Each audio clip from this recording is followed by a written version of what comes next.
Assalamualaikum warahmatullahi wabarakatuh. Hello everyone, my name is Chantika Intan Aulia, and in my previous video I explained my analysis of participants and key in vernacular English and standard English based on 12 Years of Life movie and Rishi Sunak recognition speech. Now, you have all sent in some really interesting questions, and I'm going to answer 5 of them. Let's get started.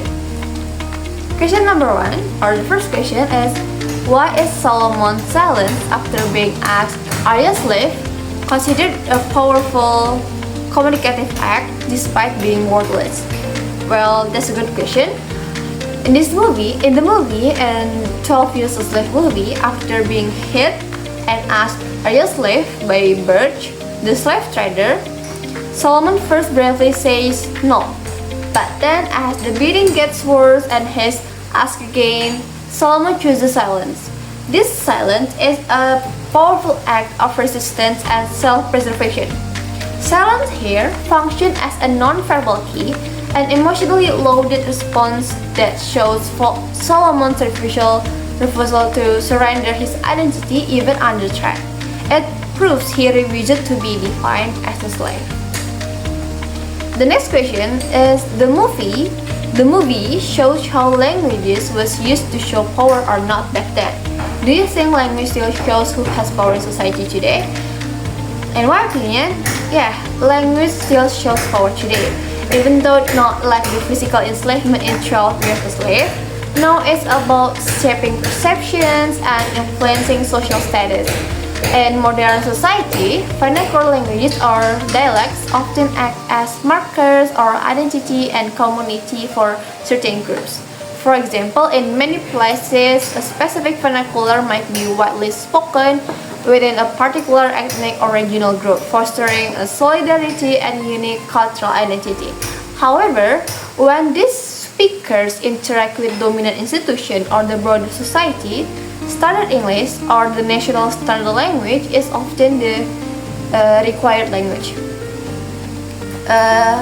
Next question is, how did language function to reinforce the group identity of the enslaved people versus how it functioned to reinforce the political identity of Rishi Sunak? In 12 Years a Slave, AABE acts as a shared code among the enslaved, helping them express emotion, form community, and resist oppression. Suryandani et al. 2024 described AABE as a colloquial variety with its own grammar and pronunciation, different from standard language, but fully functional and meaningful. Its single group belonging rather than error. On the other hand, Rishi Sunak's use of standard English helps reinforce his public and political identity, fitting for a national leader addressing the public during a resignation. His tone and language support his institutional role and maintain a formal image. Question number 4, or the next question is, in your opinion, how might Rishi Sunak's resignation speech have been perceived differently if he had used a less formal tone or vernacular English? I think if Rishi Sunak had used a less formal tone, the speech could have seemed inappropriate or unserious. For a prime minister resigning, it could weaken his authority and make the moment seem less serious. People expect leaders to be calm and professional. An informal tone might make him seem less trustworthy, and a political speech requires a tone of respect and seriousness, not casual or emotionally loose language. The last question, or question number 5, is, in your opinion, can vernacular languages be as powerful as standard languages in conveying meaning? Why or why not? I think, yeah, while standard English is effective in formal settings, vernaculars like AABE are equally powerful in expressing cultural identity, emotional nuance, and shared experience.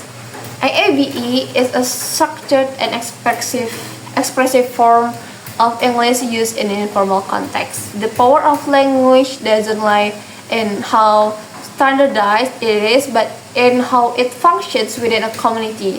Language is situational. What matters is how well it suits the purpose, speaker, and audience. So yes, vernacular are just as meaningful and impactful in their own domains. Okay, that's all the question. Thank you all very much for your attention and for your excellent questions. I hope this answer have deepened our understanding of how language works in society. Thank you. Wassalamualaikum warahmatullahi wabarakatuh.